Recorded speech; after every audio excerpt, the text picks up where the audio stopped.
my mom never learned how to cook. So when grandma wasn't around, I was raised on TV dinners and fast food. So then I went to RIT I skipped a lot of years there, just so you know. That was a big time jump.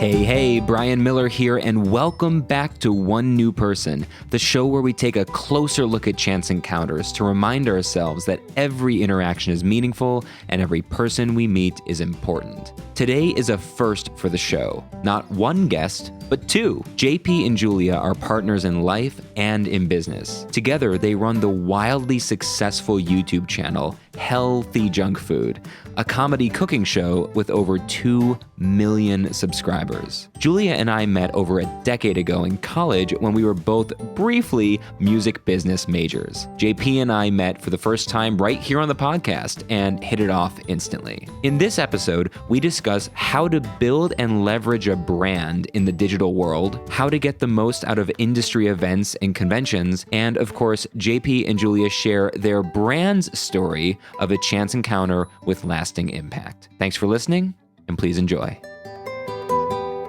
All right, JP and Julia, thank you so much for being here with me today. I really appreciate it. Hey, glad to be here. Yeah, this is so exciting. Yeah, it's I know we were just chatting before we were hit record, but like it's great to see you again, Julia. JP, you and I are meeting kind of face to face via the interwebs for the first time here. I know, I love it. And for what it's worth, what we're doing right now is nothing short of a miracle, and I occasionally forget that. Like the modern world, like the technology to do this in real time, like across the world, is unbelievable. So yeah, I agree. It's like our job. Just the other day, I'm like, listen, Carmen, I have to get back to work. Can someone hand me some crayons and some scissors? So when you meet someone for the first time these days and they ask you, what do you do? Is that how you answer? I play with crayons and scissors. What's your answer to that question? Oh man, that wouldn't impress them too much. I think what we like the term that's used is content creator. It doesn't sound as exciting, but that's the name we got. So Julia, you came up with some better names, right? No, I've been fighting media with company, that. Multimedia company. No, a micro media company. I think makes the most sense. Yeah, right. That's sexy. Essentially, that's what we're doing. Can you but flesh that we out wear for a us? lot more Yeah. hats. Mm-hmm. Like content creation isn't just producing. It's, editing, writing, scripting, acting. And then it ends up becoming this whole ensemble. And so, yeah, a micro media company. Micro media company. So we're speaking the same language because I run an incredibly not successful YouTube channel comparatively. Although I hit 10,000 subs this year. I was proud of that. Big milestone. Monetization. I was proud of that. Oh yeah. But having said that, for listeners who, I think sometimes we forget that when you're in this world, you know what all these words mean and we all kind of speak the same language. But if, like my grandma listens to this podcast. So can you flesh out like what is a content creator? What does that mean to you?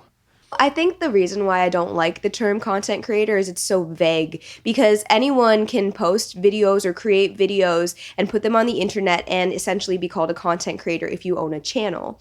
Now, you could be a singer, an actor, a magician, like you. You can be a chef, you can be an educator, you can be a DIY person, you can just sit there and play with slime and toys, and you can be a content creator. So I think essentially, if you have a talent or have something that people want to see and you also like creating videos, then you are a content creator. Now, it doesn't matter if you're big or small, anybody can be one. So what's interesting to me in that, apart from mentioning chef in a list of things you could be as a content creator, you haven't either of you personally identified yet as chefs. Is there a reason for that? I think that chef is like that touchy word where actual chefs that have gone to culinary school, or then there's chefs that have been taught in industry frown upon me stuffing cheeseburgers inside hot dogs and deep frying it. And they might be like, that's not a chef. But deep down in my core essence of the word chef, I think that it applies to anybody that's willing to take risks in the kitchen with ingredients and some knowledge of cooking.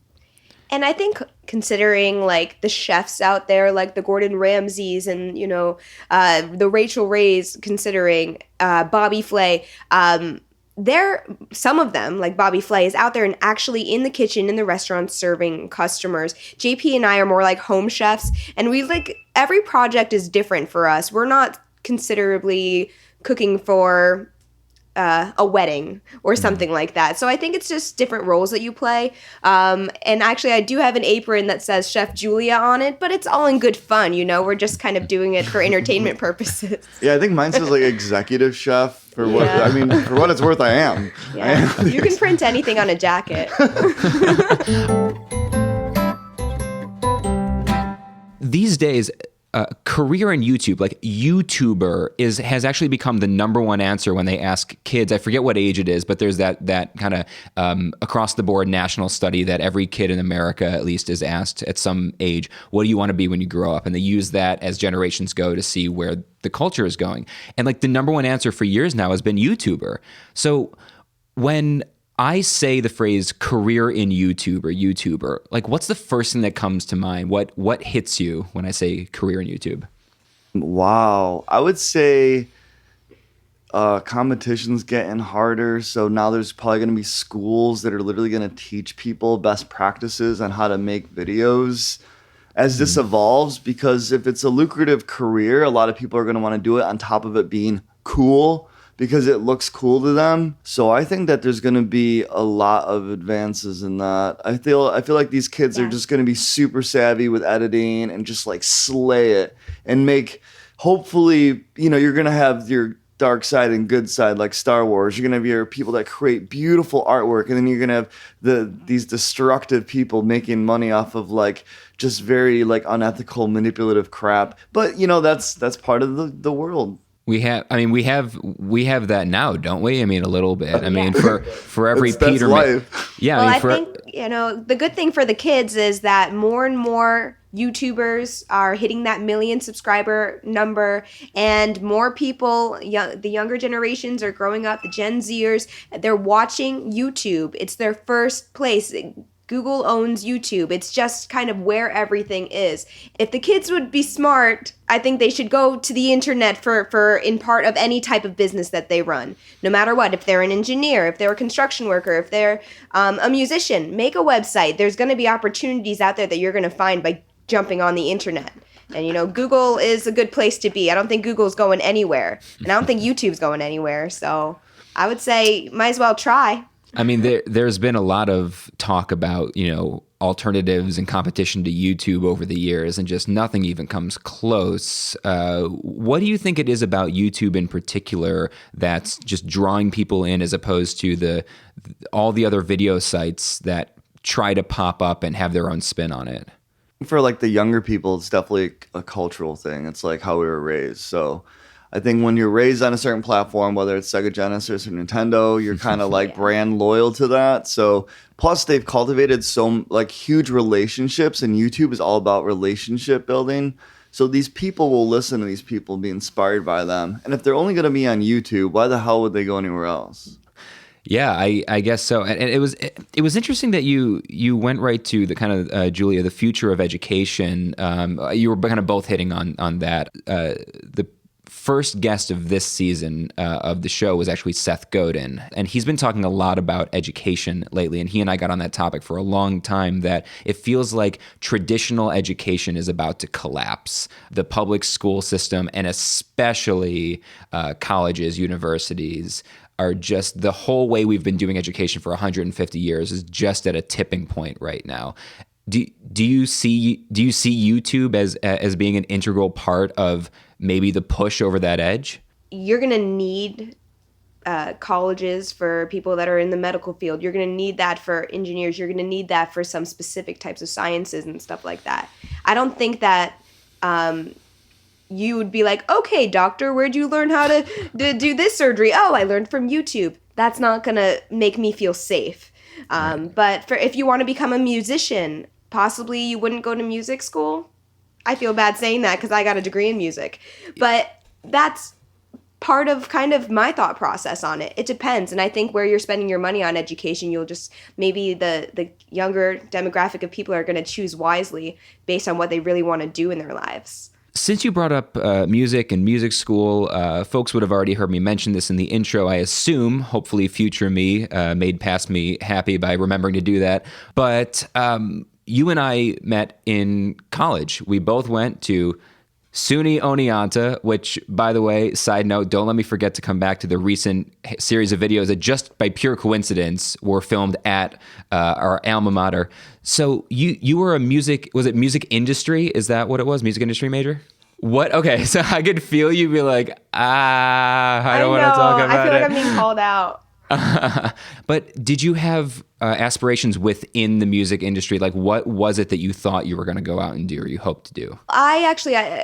I have a story that got me to music industry too. So I started college getting an education degree, and then I realized I didn't know what I wanted to teach. So my grandfather, who is an economist, or was very retired now, he was like, you need to get a business degree. So I go change my major to business like within the first day. And like my first year, I'm studying all economics and all this type of stuff. And like, that's what I'm good at. But then once I got to the math part, I'm like, I'm good at pre-calc. And then I get to calc, I'm like, And then it's like the calc 2, I'm like, get me out of here. I'm like going mad. I'm Asian, and calc 2 is very difficult. So I agree with her. I had to quit it, so I changed my major. I took a few music classes for fun, and I was like, okay, those are A's. I might as well pretend to go for a 4.0, just like with aspirations, like I'm gonna do it. Did I? So I changed my major to music industry because it seemed like if I was to get a job doing something like that, at least I would be happy. And that's what I wanted to do. And I already took so many classes. I was like, I better freaking get a degree. JP, I don't know your background at all. I was adopted from Seoul, Korea by Italian parents, Calabrese and Sicilian. I was raised eating the best Italian food from my grandma, my Nana Fortunata Vita, and my mom never learned how to cook. So when grandma wasn't around, I was raised on TV dinners and fast food. So then I went to RIT I skipped a lot of years there, just so you know. That was a big time jump. I just didn't want this to go on too long. Nothing else was exciting. When I was a child, I sat in front of the TV. Anyway, so then I was in college. I went to RIT and got a degree as a mechanical engineer. And before that, just similar to you guys, did computer science for 2 years, didn't like it. And then I had to spend 5 years doing the engineering degree. It was a very long time in school, 7 years. Did anything about your degree or your process in mechanical engineering actually help or lead to this career? And I can come back to Julie in a moment for this. Kind of the same question, because you've got engineering, which is largely about, correct me if I'm wrong, because I'm not an engineer, but largely about design thinking. Who's it for? What's it for? And I feel like those questions are really important when it comes to building a brand and building YouTube. Did you feel like that was helpful? I did. I didn't preface a lot before bringing, I skipped that 20-year gap from baby adopted to college. But when I was probably like 3-4 years old, I wanted to be like a movie star. You know how people are like, I want to be a YouTuber? I want to be a movie star, Mom. She goes, no, that's not going to happen. So I was just like, I never got spots in plays and stuff. And I'd see these kids act and I'm like, yo, you were so bad at acting. Like I could totally slay this right now. And I never got a part, but I would like act with my mom growing up. And I got into film when I got my first camcorder. So I really, really just wanted to make movies or direct or just act or anything to do with movies. That's just all I wanted to do. But my parents, being an Italian, not Asian, but ironically acting very Asian, parenting, they're like, no, you're going to be an engineer or you're going to do something that's going to give you money because you got expensive tastes. You like those stupid Air Max, Nike Air Max. They're like $175 sneakers. And as a kid, that's kind of ridiculous. My parents wouldn't do it. So I worked 2 jobs just to like get the sneakers I wanted. So they kind of sold me on that. So I'm like, all right, I'll be an engineer. But I think there's a way that you got to where you are now with your engineering as well, and how you use Yes, it. You use it a lot now too. I worked for about 10 years as an engineer before we quit we quit to do YouTube. And during that time, I did grow a lot. I learned a lot. I learned a lot about, actually, I learned I had a lot of free time on my hands. So I learned a lot of editing, and I was on lynda.com doing a lot of that. Oh, I'm sorry. What is that? Lynda.com? Probably one of like the old like learning education sites. You spend no some kidding. money and you learn stuff. And it's worth it for me because I couldn't Google what I want to learn. It was so primitive. Like I need to just learn like shutter speed and autofocus and all that stuff and theory behind it. And these classes were really good for learning all that. But what Julia's saying is now we've kind of combined my engineering abilities and her cooking abilities to join forces as one with a lot of these videos that we've been doing recently. Yeah, how does that collaboration work out? Is there a clear division of roles? And you know what? Before we even really get into that, why don't you guys give me the synopsis of Healthy Junk Food? Like, what is your channel? Who's it for? What's it for? Healthy Junk Food originally was a healthier way to make your favorite junk food at home. Whether it's Big Macs, potato skins, Crunchwrap Supremes, we were finding ways to just chop the calories out of it. But as everything needs to pivot in life and evolve, we decided, hey, let's just make the same thing we were doing before, like super large. And then that became really successful. And as a smart business person, if something's working, keep doing it. To this day, we always like to evolve and kind of change and do different things because for our own sanity, we like the variety. But it's essentially a comedy cooking channel. Comedy cooking channel. Yeah, that was interesting. In doing I was about to say research, but really it was just sort by date in reverse on your channel. I was looking at your early videos because to be honest, I really just discovered your channel within the last 2 years. I actually happened upon it, and my brain just kind of broke because it came up in the algorithm on YouTube, on my YouTube, and I was like, I know her. I was like, wait a second.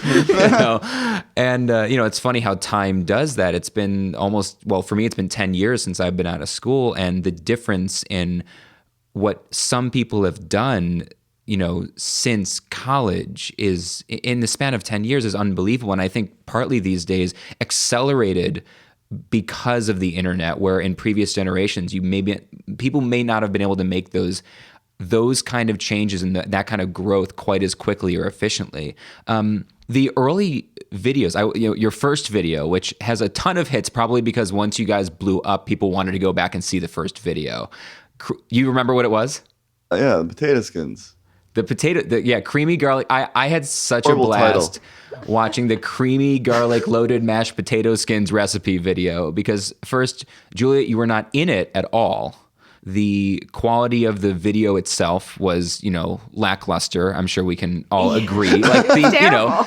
right? It was an iPhone 4. It was the first video. It was an iPhone 4. We're lucky we didn't film it in portrait. That's how stupid we were back then. We're lucky we even filmed it. We just wanted to cook something healthy. JP's like, but I want to remember the recipe. Is it okay if I record it?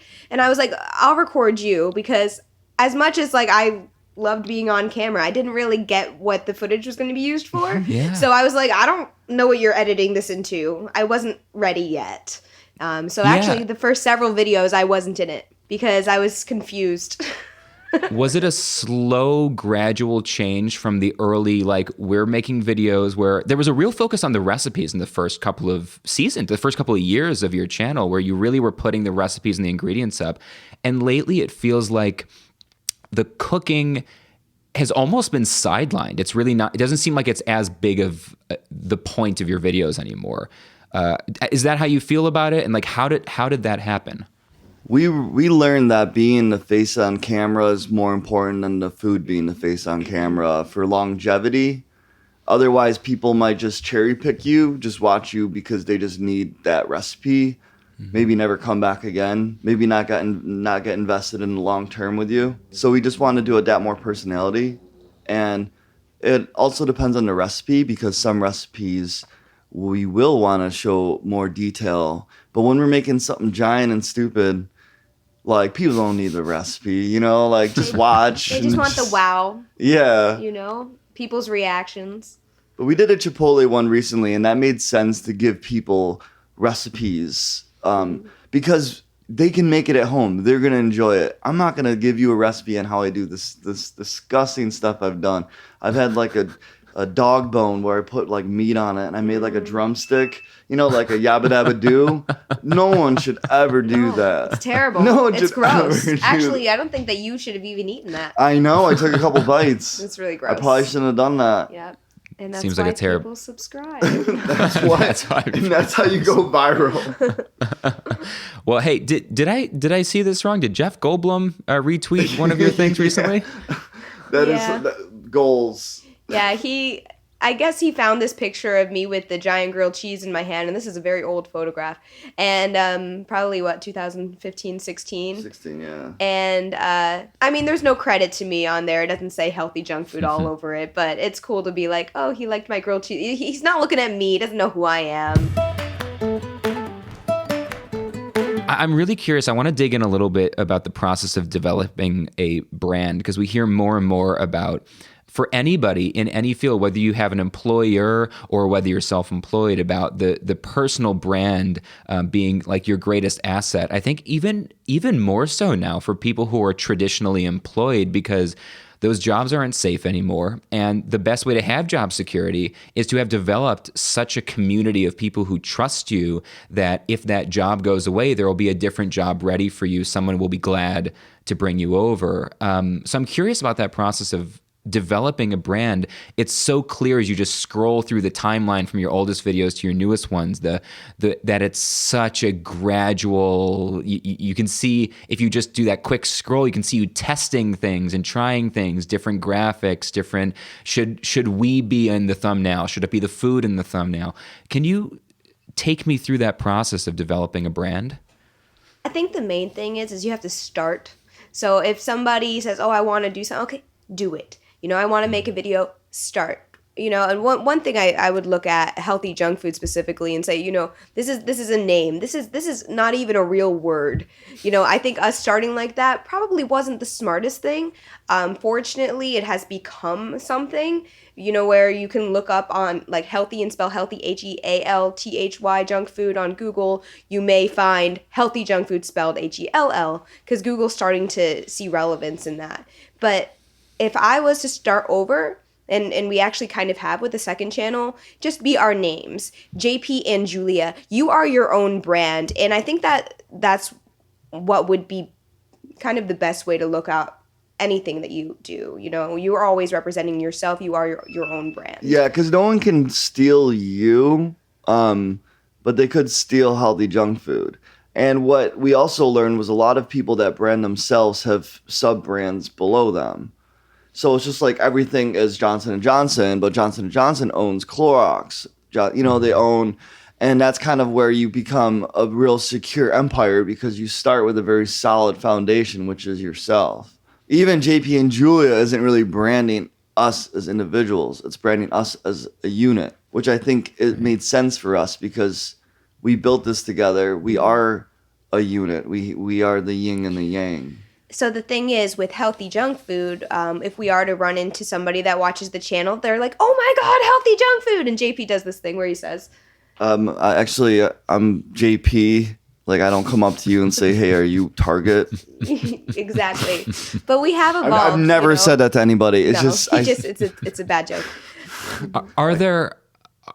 Kind of drilling into this though, are there misconceptions, or what are the big misconceptions that people have about being a YouTuber that you just wish you didn't have to answer and respond to over and over and over again? There's a good one. There's several actually. One is the kind of idea that we don't do anything. Work. That one hurts. That one stings the most, probably. Oh, what, you just cook and post videos? What do you guys do? You just eat? Sometimes people imply that. I'm like, well, no, I don't want to be like, we run a business. We post, we act, we film, and the list goes on. We talk to businesses and brands and create advertising campaigns. We build a website. We run social media. It doesn't end like on the list. So my perspective is people watch the video back, they just see what you're doing, but they don't see how it was made, right? Like the whole video. They just see you like almost like if you're just a talent on a food travel show. Which does happen in a lot of cases for actors, which kind of we resemble in their eye possibly. Yeah, that'd be really cool if like I didn't have to worry about all the other hats. So the people watch this and they're like, oh, you just eat food and they pay you like how do you make, and the other big question is, so how do they pay you? Like, how do you make money? Like, I'm just watching this. I don't get that. All the time. That's one we get at. That's probably the number one question we get asked. How did you get paid? Like, is it through sponsorship? Like, do you have to hold like Rice Krispie treats? And I'm like, oh my God, like, yes. I mean, maybe. Yeah, so the answer's so gray there. We're like, I mean, that is a form of revenue. Like, but no, it's like TV. We always say, how did you watch TV for free? Because you had to sit through 3 minutes of gosh darn commercials. That's why. More commercials on TV, it seems like. Way more commercials. Yeah. I watched TV the other day. I'm like, how did I get through this? Oh my gosh. I haven't watched live TV in ages, and like we had it on the other day. And when the commercial comes up, I'm like, what do I do for 3 minutes? You know, Bathroom break. You could actually take a bathroom break. You know, I miss traditional TV so much. I'm going to be that old school guy that says it. I love not having to think about what I need to watch. I think that's like what radio does too. Like, you don't have to think about what you want to play. And I love commercials for the fact that it does give time for people to converse. Yeah. But it doesn't happen on HBO, and it doesn't happen with any live streaming services because we have like completely wiped out commercials for ourselves. If you pay for it, yeah. That's so interesting. That I hadn't even considered it like that. I mean, you know, because like HBO for a long time, you know, they've always been the ones without commercials, and that was part of what you were paying for. But then all the on-demand stuff. I hadn't even considered that one of the big things you lose, because I'm always thinking about all the great stuff you gain with streaming and on-demand, which is beautiful. You lose the, what did you think about what just happened? What did you think, you know, hey, what did you think about that? You have to either pause it and interrupt the flow arbitrarily because there are no natural breaks, or you have to wait an hour until it's over and try to remember everything that you wanted to talk about. It's much less social. Here's another one I'm going to tack on. Seasons get released as one package, so everyone binges it. You don't have people marinating on the beauty of the episodic week to week. They did that with Game of Thrones. Look how much discussion you had. When you release a whole bundle at once, a whole Netflix series, there's no time for chatter. Did you watch it or not? Stranger Things did it, and I'm pissed they did, because what a wonderful show to be rushed out. Because Julie and I, we're bingeaholics, obviously. We're not going to just sit there and wait a week to watch every episode. We're going to do it like 2 nights, maybe 1. And you lose so much from that. You're done. You're like, so what'd you think? It was good. And then you go to bed. Yeah, because you do. Because as you know, being in video, Julia, you know, being coming from music, I know as a performer, people only remember the first thing and the last thing. That's it. The stuff in the middle, they don't remember. That's why as a performer, it's so important that you, like, it's age-old advice, you open with your second strongest piece and you close with your strongest piece. As a speaker, I open with my second most interesting story and I close with my most interesting story. You can actually suck for a good portion of the middle. You shouldn't, but you could. And if you close strong, people will love it. Because they just remember the last thing. We've been skirting around kind of relationships. You mentioned sponsors. That's one of the things. You have to build relationships to get sponsorships. You have to build relationships with your community, with your subscribers. The whole theme of this show is chance encounters, lasting impact. This is the first time I've ever had 2 people on at once. Do either of you, or both of you, or you together have a story of a chance encounter, someone that you met randomly that had a big impact on you, or you on them, or both? You can tell. Yeah. Your I mean, story. I think there's I'm lots trying of. to think about one. I think there's lots of different chance encounters, you know, and I think the thing is, Oh, I know mine. I would motivate anybody, no matter what situation it is, to go out and say hello to people, because you never know who you're going to meet and how that person is going to affect you. And that's why I love this topic. JP and I were at a conference. It's called VidCon. It's in Anaheim, California. They do it every year. JP and I are going to be featured creators this year. So for the first time, we were invited. Congratulations. That's Thank you. amazing. Seriously, I'm like on cloud nine when I got that email. Yeah, it's like super, super awesome. People that don't know what they're missing are like, oh, that's cool. But people that know what you're missing are like, oh my gosh. But to go back a step, it was like the second or third year we went. We were under 1 million subscribers, maybe around 300, whatever, thousand. And we're at this restaurant at a hotel across the street from the conference center, because I believe it or not, I'm actually kind of a picky eater. After I eat so much cheese, I have to go for like something green, and it's just food truck heaven and everything's covered in cheese and deep fried. I'm like, let's go see if we can find a salad in there. And JP's orders nachos, by the way, while we're there, so it defeats my purpose. But so we're out there, and JP and I see these kind of important looking people just at a table next door talking. They're drinking wine, whatever. And we see their tags, and their tags say influencer or something like that, top creator, something important. Featured creator. And JP was like, pushed me out of my chair and go talk to them. So we just clicked right away, and ended up seeing them at a party later in the day or the day after, and exchanged business cards. And turns out that they are a 2 million plus subscribed channel that does DIY projects. Rob and Corinne, a couple just like us, and we just became friends right away. And I learned that they're headquartered in North Carolina. So when we moved from New York to Florida, we stopped by their place on the drive and did some collaborations. And I can't credit them entirely, but they helped us on a huge push towards 1 million subscribers with that collaboration. We got so many subscribers on the day that we did release that collab. So I think like chance encounter, of course it was a little bit of a forced chance encounter. It's like, go talk to that person, but you have to motivate yourself. Otherwise it won't happen. I think that is a huge point. The whole, the reason that I'm running this podcast is to hopefully inspire and encourage people who listen over and over and over again to show up on a daily basis, to that there are no meaningless encounters. There are no meaningless interactions, that everyone you meet is important. And it doesn't mean that they can do something for you, for your business. It doesn't mean that they're the hiring manager at the company of your dreams. Sometimes it works out like that, right? But the fact that you're willing to put yourself out there and say hello and strike up a conversation and be sociable, and it's active. Like, people have this idea that like luck happens purely on accident. And then you look at some people and you go, gosh, how are they so lucky so often?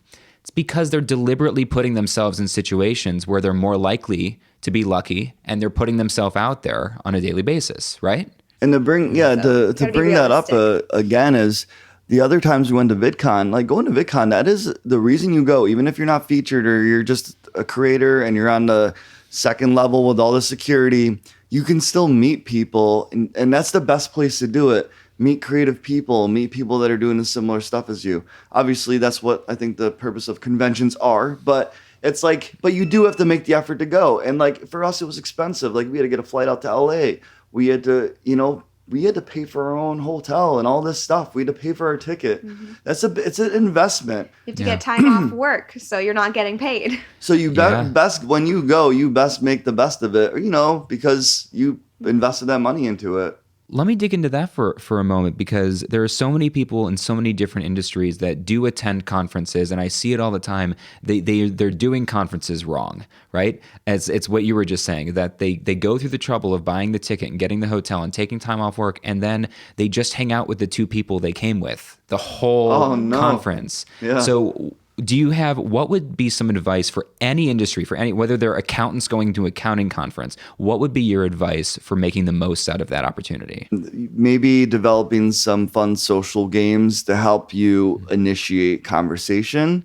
Even just have a list of really good questions to ask somebody that aren't like the generic, because you don't want to seem, I guess like you have some motive. I think an easier way than that would be just to kind of look at the conference list of events and choose the ones that have interactive components. Oh, like Q&A, meet up with different creators. Oh, okay, that sounds good. Meet with different accountants, things like that. Or you can just go to social rooms, or there's normally like events like parties or shows and with like group activities. Just show up. And, chances are you're going to run into somebody that you connect with. That's true. It blows my mind that sometimes these conferences or whatnot are where people wouldn't be active at them.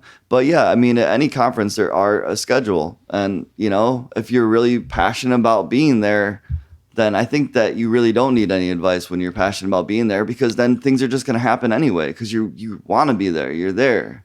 Yeah. The beauty of the conferences and getting off of the internet is that you end up in a room of like-minded people on a similar journey that you're on, right? You know that almost everybody in that room shares some of your core beliefs, and so it really feels like it should be easy to just strike up a conversation with anybody in a place like that, and yet just so many people don't do it. So I think this is a really good reminder to anybody listening, like, say hello. And people get confused about how to do that. I get asked, because I do communication training now, and I do networking workshops for college students. I run networking workshops where literally everyone who shows up, college students, they've self-selected, they've signed up, they're not forced to be there, and it's a networking workshop. And the first time I say, spend 5 minutes networking, like spend 5 minutes meeting people before I start telling you anything, everyone's too afraid to say hello to anyone. And you're like, there's never been a better chance. Everyone here is here for networking. There's a 0% chance of being rejected right now, and people are still afraid to do it. So I think what you guys were just saying is really crucial. We're coming on in towards the end. Before I ask you a final question, where should we find you? I know it's YouTube, but why don't you guys tell me where do you want people to go check you out? You can check us out at youtube.com/healthyjunkfood. That's HELLTHY junk food. All one word. That was so radio ad of you. I love you got right into the mic on that one. HELL. I gotta when I do shameless plugs, it has to sound audible. We also have our social media. You can find us on Facebook, Twitter, Instagram, Pinterest, Twitch, all the things. But YouTube is our baby. That's where we kind of put all of our pride and joy. Every video we post there is something we love and we want to share with you. And because healthy junk food is such, spelled wrong, it's the same across all platforms. It's all spelled wrong across all platforms. It's not healthy, but it is healthy. It's not something if you're on a diet. Hell thy junk food. Just kind of watch for comedic and entertainment purposes. But you might learn how to cook. Sometimes we get comments saying, "Wow, I didn't think I was going to learn how to cook from this video, but I did, and I'm inspired to." And for that reason, we also have a shop.healthyjunkfood.com.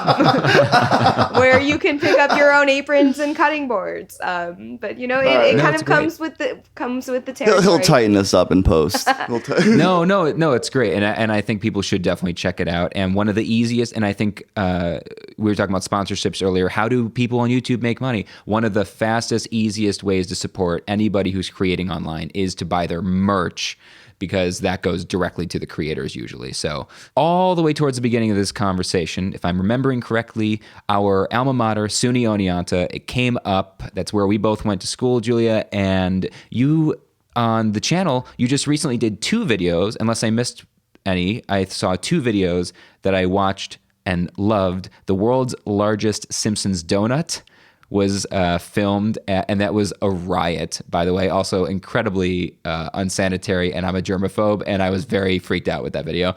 And the next one, yeah, because you were feeding it to everyone. Yeah. and the DIY lickable wallpaper a la Willy Wonka, which was wonderful. What was the motivation to head back to SUNY Oneonta? I mean, when you were there, did you have any relationship with the folks who work in the food department? What do you call that department? Sodexo. The dining halls? This is not a commercial. Sodexo? We do want to be sponsored, though. I'm talking for your podcast also. Please. No, well, actually, I think all of us had experiences at the dining halls lots of times if you went to the school. And not exactly, I didn't have relationships with these people, but it's I guess another random encounter. JP and I were asked to be interviewed for an article in the Daily Star, which is the local Oneonta newspaper, by a lady, Jessica Reynolds. And this is when we had been doing the YouTube channel for a little while. Maybe we're around 60, I think it was like 60,000 subscribers at the time. So we hadn't really like blown up or anything like that, but it was of interest of local newspaper in Oneonta to interview us about our YouTube channel. So I met Jessica at that time. One thing I just want to add real quick, and that's for anyone that becomes a YouTuber, is be proud of every milestone you had. Because when we hit 10,000, I'm like, Mom, we made it. And too many people are like, I only have 10,000. So I think people need to really glorify their milestones. Appreciate that. Yeah, I agree. So long story short, Jessica ended up getting a job working for the social media department at the university, and she contacted me saying she loves what we're doing and kind of invited us back if we had any ideas. And when JP and I put our heads together, we were like, hey, this is what we want to do. This is when we can come. Can we make it happen? And she was so great in putting us in touch with everyone at the university in the dining halls and everything like that, the head of the department, and getting in with them. We actually have one more video at the university. Two more videos at the university going to be going live in the next few weeks. We worked at the dining halls, and we also worked at the local Starbucks on campus. So we really want to, on top of just making recipes and being home chefs, also show people, especially in the food industry, like, if you want a job, like, it's out there, and I want to show people how to do that and what it's like working places. So we've been doing a series on that, and I'm really excited that the university really liked that idea, and they wanted us to be in the position of working at the Starbucks or the dining hall. So we're going to be putting that up soon. Drivers. Right. Not associated to the university, but we worked as delivery drivers at the Domino's in Oneonta too. So you'll be able to see that video. We did have to deliver pizza to the university. So I mean, it's really hard to get into these places. So when we do, it's like striking gold because, you know, these corporations, they have all these rules and stuff. Yeah. So it's really hard to get into these places. And the show Undercover Boss does it really well because they're a huge production and they get all the approvals. Mm-hmm. But I really enjoy seeing like the behind the scenes of these places. So for us, we enjoy it a lot. It was not just because I obviously recognized the environment from having been a student there, and I'm still very involved with the university on a yearly basis, but for me, it's always really fun to see a totally different perspective, especially when you're a student and you spend most of your time complaining about the food. And, you know, but then you go behind the scenes and you meet the people and you forget, it's like, they're people. They're people back there making that food, and they're making it every day. And they're working within the constraints that they have to work with. But it was awesome to see that other perspective. It kind of brings you back to normal, especially when it's easy to complain about something when you don't see the people. It's so true. I never would have known until we were there that all of the bread, all of the cookies, every pastry and cupcake, etc., they make it right there on the campus. I had no idea. Yeah, like the bread. They even slice the bread after they make the bread. That's how fresh of bread it is. Final question. We'll wrap this up. I can't thank you enough for your time. I know how busy your production schedule is. I'm so glad we could make this work. I'm in Florida at least a couple of times a year. I'm always happy to go to Orlando. Hopefully we can all do some sort of collab or meet up or at least get a cup of coffee soon. For anybody. Yeah, butterbeer. Yeah. If my wife were home right now and listening to this, she would have been very excited about that. We are Disney fanatics, so we went on our honeymoon. We did a week at Disney, but we took one of those days to do the Harry Potter world for the full day, which we had never been to. We're Harry Potter fanatics, so definitely on for that. Final question. One piece of advice that you would give to aspiring artists, creators, young professionals coming into this very dicey economy where all the traditional stuff seems to be collapsing in favor of the internet. What's a piece of advice you would have? I'm going to say something that might seem pretty obvious, but if you truly find what you're passionate about, you won't have expectation, you won't burn out, and you will succeed at it. But sometimes it's hard to find that passion. So it's more soul searching, really dig down deep. What is it that you love doing? And then you don't have to be right the first time. You could think you like something and then you're like, ugh. And don't be afraid to pivot when something doesn't work. Actually, please pivot when something doesn't work. But I don't think that you should take no for an answer. And when people are negative around you, avoid that because you can do anything that you want to do. Appreciate that. Well, listen, thank you so much for being here today. Everybody should definitely go check out the channel. I'm sure they will. I wish you guys nothing but more and more and more success. It's truly, from someone who has dabbled in YouTube for the last couple of years, uploaded hundreds of videos, and climbed my way to 10,000 subscribers, which I will now applaud myself for, as opposed to apologizing for it. I know how hard it is to build an audience on YouTube with how competitive it is. So congratulations on all your success. Good luck at VidCon, and I hope we all get to see lots of videos.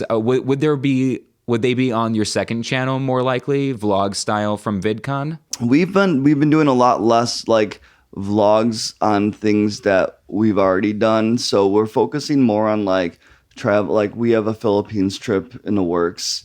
And there's so much fresh content and cultural content you can get from that if we just showed ourselves like, woo, we're at VidCon, it kind of gets, it's just, that's our time away from filming. So we're probably going to keep that pretty closed doors. But it depends, it's in July. We might decide, we might film something and do a collab out there with one of our friends that may be a YouTuber. So everyone's just going to have to stay tuned for that. But there's always another project. Like today, right before I was on the phone with you, I've been doing research on giant 15-pound lobsters because I want to make a mukbang. And I don't know why. I'm just so passionate about trying to do this. And I don't know if it's going to work, but sometimes it's good to put yourself in a situation where you just do it. Just do it. Sponsored by Nike. All right. Before your jaw drops, literally, at the world's largest Simpsons donut, here are a few takeaways from this episode. First, the path to success is never straight or obvious. JP and Julia tested tons of ideas along the way before settling into the format that really streamlined their YouTube career. Go for it with everything you've got. But if it doesn't work, pivot. Second, take every opportunity you can to connect with like-minded people. Attend industry events, whatever industry you're in, and spend your time meeting new people. These kinds of collisions are at the heart of learning and are the roadmap to success. And finally, JP said it the best and the simplest. Be proud of every milestone. Definitely head to YouTube and check out Healthy Junk Food. That's HELLTHY, junk food. All one word. Check the show notes on onenewperson.com for all the related links, including their YouTube channel, their social media accounts, and the handful of videos that we mentioned in this particular episode, including the world's largest Simpsons donut, which was ridiculous. Consider joining the One New Person community by going to brianmillerspeaks.com/onenewperson and get on the email list where you will get notified every time a new episode drops and access to bonus episodes like full uncut conversations with our wildest guests. And this one is going to make that cut because there was a ton of stuff that I had to get rid of in the edit. Sorry, JP, it's all coming out. Anyway, thanks so much for listening. I'm Brian Miller. This is One New Person, and we'll see you next time.